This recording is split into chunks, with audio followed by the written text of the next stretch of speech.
Successive ionisation energy की बात जब हमने की थी, IE1 of nitrogen is greater than IE1 of oxygen. इसी तरह IE2 of nitrogen is less than IE2 of oxygen. ये what does it mean? That mean अगर आपको नाइट्रोजन लेना है और कौन लेना है? ऑक्सीजन। यहां से भी आपको एक इलेक्ट्रॉन निकालना है, यहां से भी आपको एक इलेक्ट्रॉन निकालना है, क्योंकि जब हम इलेक्ट्रॉनिक कॉन्फ़िगरेशन किसकी देखते हैं? नाइट्रोजन की 1s2 2s2 2p3। यहाँ पे जो इलेक्ट्रॉनिक कॉन्फ़िगरेशन है, आउटर मोस्ट इलेक्ट्रॉन, वो क्या है? वो स्टेबल है। क्यों? क्योंकि यहाँ p कंप्लीटली हाफ फिल्ड है। यहाँ पे अगर हम बात करेंगे तो यहाँ पे क्या है? 2s2 2p4। यहाँ पे कंप्लीटली हाफ फिल्ड नहीं है, तो यहाँ से एक इलेक्ट्रॉन निकालना आसान है। तो जब यहाँ से एक इलेक्ट्रॉन निकलेगा तो वही मैंने बताया, फर्स्ट आयोनाइजेशन है, पहला इलेक्ट्रॉन निकालना यहाँ बहुत डिफिकल्ट है, हमारे यहाँ पे क्या है? आसान है, क्योंकि यहाँ पे स्टेबल इलेक्ट्रॉन यहाँ पे स्टेबल नहीं है। अब जब यहाँ से निकला एक इलेक्ट्रॉन निकला, दैट अब हमें दूसरा इलेक्ट्रॉन निकालना है, क्योंकि यहाँ पे एक इलेक्ट्रॉन निकालने के बाद क्या बन गया? 2p3। तो यहाँ पे स्टेबल इलेक्ट्रॉनिक कॉन्फ़िगरेशन आ गई। यहाँ पे क्या हो गया? 2p2। तो यहाँ से आसान हो गया एज कम्पेयर टू, वही मैंने यहाँ पे लिखा, IE2 of nitrogen is less as compare to IE2 of oxygen, और IE first of nitrogen is greater than IE first of oxygen. ये चीजें आपको याद रखनी है। अब इसके बाद इसी तरह क्रोमियम और मैग्नीज की बात जब हम करते हैं, क्रोमियम और मैग्नीज की बात, तो वहां पे भी हम देखेंगे ये कुछ एक्सेप्शंस है जो आपको जरूरी याद रखनी है। क्रोमियम की IE फर्स्ट ऑफ क्रोमियम, वो क्या है? शाबाश, वो लेस देन है मैग्नीज की IE फर्स्ट से। क्यों? सवाल है, आयोनाइजेशन फर्स्ट क्रोमियम की क्या है? शाबाश, कम है एज कंपेयर टू मैग्नीज की आयोनाइजेशन, क्योंकि मैग्नीज की इलेक्ट्रॉनिक कॉन्फ़िगरेशन वो क्या है? स्टेबल, और यहाँ इसकी क्या है? अनस्टेबल।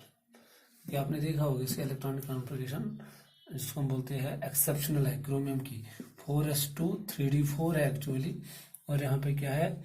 4s2 3d5। तो यहाँ से इसकी इलेक्ट्रॉनिक कॉन्फ़िगरेशन स्टेबल है, इसलिए मैंने क्या बताया? मैग्नीज की IE फर्स्ट क्या है। अब जब आप यहाँ से क्या निकालोगे? सपोज अब यहाँ पे क्या होता है? तो आपने इलेक्ट्रॉन निकाला, कहाँ से? यहाँ से आपने इलेक्ट्रॉन निकाला, यहाँ पे ऑलरेडी क्या है? स्टेबल है, तो इसकी इलेक्ट्रॉनिक कॉन्फ़िगरेशन क्या है? 4s1 3d5। तो दूसरा इलेक्ट्रॉन निकालने के लिए क्या होता है? शाबाश, जब हम IE2 की बात करते हैं, जो मैग्नीज की IE2 है वो कम है, क्योंकि जब हम एक इलेक्ट्रॉन निकालेंगे यहाँ से, एक इलेक्ट्रॉन जब हम यहाँ से निकालेंगे तो ये क्या बन गया? 4s1 3d5। तो जब हम यहाँ से निकालते हैं पहला इलेक्ट्रॉन, तो वो अब हमें कहाँ से निकालना है? 3d5 से, क्योंकि 3d5 से इलेक्ट्रॉन निकालना बहुत डिफिकल्ट है। हमारे यहाँ से कहाँ से निकालना है? 4s1 से।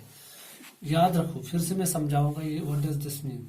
क्रोमियम की जो इलेक्ट्रॉनिक कॉन्फ़िगरेशन है 4s1 3d5 है, इसकी क्या है? 4s2 3d5, क्योंकि ये कंप्लीटली फिल्ड है, ये कंप्लीटली हाफ फिल्ड है। यहाँ से इलेक्ट्रॉन निकालना डिफिकल्ट है, क्योंकि मैंने बताया कंप्लीटली फिल्ड वाले ज्यादा stable as compare to half field.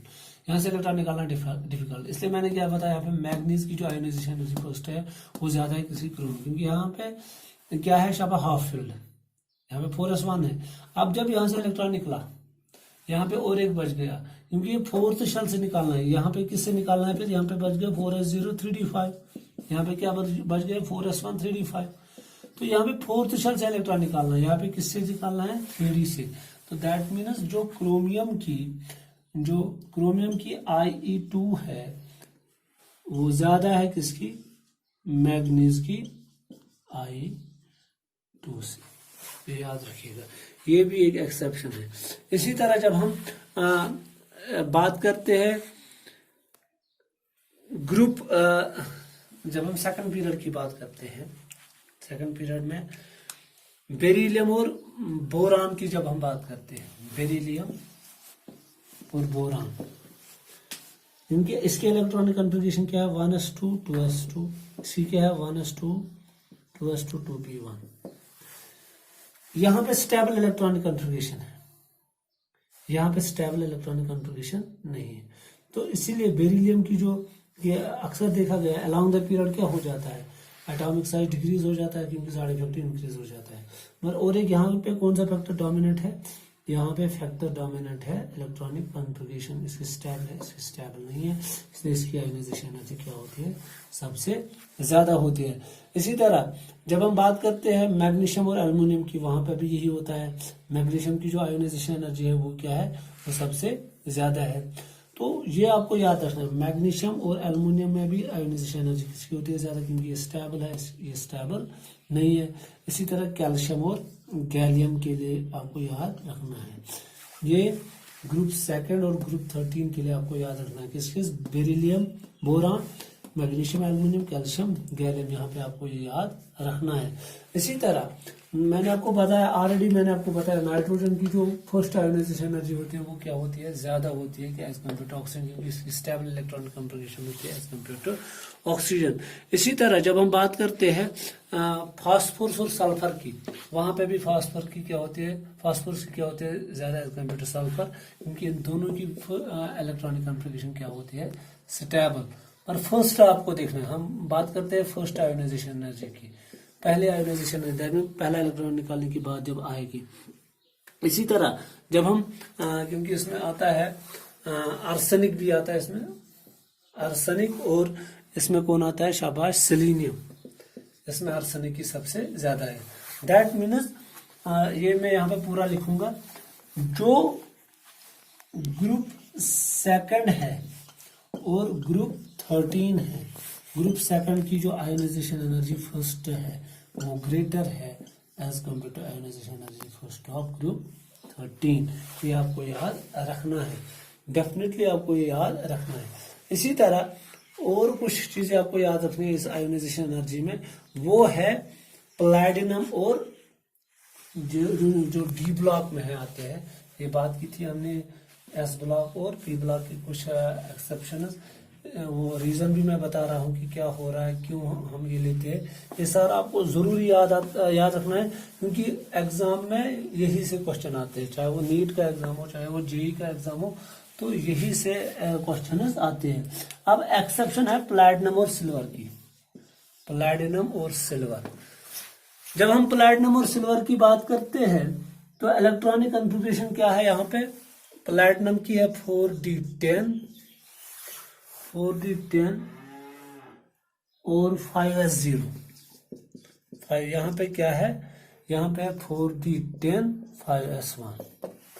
जब हम बात करते हैं हमें इलेक्ट्रॉन निकालना है, यहाँ पे तो हमें इलेक्ट्रॉन निकालना है 5s से, यहाँ पे इलेक्ट्रॉन निकालना है 4d से, तो डेफिनेटली जो जितना करीब होगा न्यूक्लियस वहां से इलेक्ट्रॉन निकालना डिफिकल्ट हो, तो आई फर्स्ट प्लैटिनम की क्या होती है ज्यादा as compare to I first of क्या, सिल्वर। ये भी आपको याद रखना है।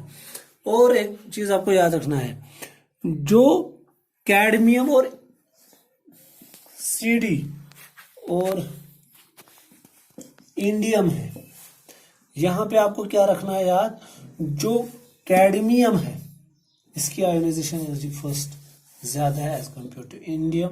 इसी तरह Hg की आयोनाइजेशन एनर्जी फर्स्ट ज्यादा है किससे, थैलियम से। ये आपको याद रखना है, ये चीजें आपको याद रखनी है। This is all about the exceptional cases of ionization energy, क्योंकि ये सब इलेक्ट्रॉनिक कॉन्फ़िगरेशन से जुड़ी हुई केसेस है। जब आप इनके इलेक्ट्रॉनिक कॉन्फ़िगरेशन देखोगे तो आपको खुद पता चल जाएगा क्यों सीडियम की आयोनाइजेशन एनर्जी फर्स्ट ज्यादा है as compare to indium, why ionization first of mercury is greater than, शाबाश, टेलुरियम। ये सब चीजें आपको वहां पे मिलेंगे। तो अब अगर हम बात करेंगे एप्लीकेशन ऑफ आयोनाइजेशन एनर्जी की, तो आपको याद रखना है यहाँ पे applications of ionization energy, applications of ionization energy, applications of ionization energy। जो आयोनाइजेशन एनर्जी है इनवर्सली प्रोपोर्शनल टू है मेटेलिक कैरेक्टर। दैट मीन्स जिस एलिमेंट के पास मेटेलिक कैरेक्टर क्या होगा, ज्यादा, उसकी आयोनाइजेशन एनर्जी क्या होती है, कम।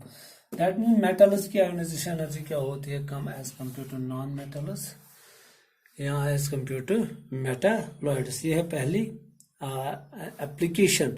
दैट मीन्स जो आयोनाइजेशन एनर्जी होती है वो डिक्रीज होती है, that is ionization energy decreases upon increasing metallic character या इलेक्ट्रोपॉजिटिव कैरेक्टर।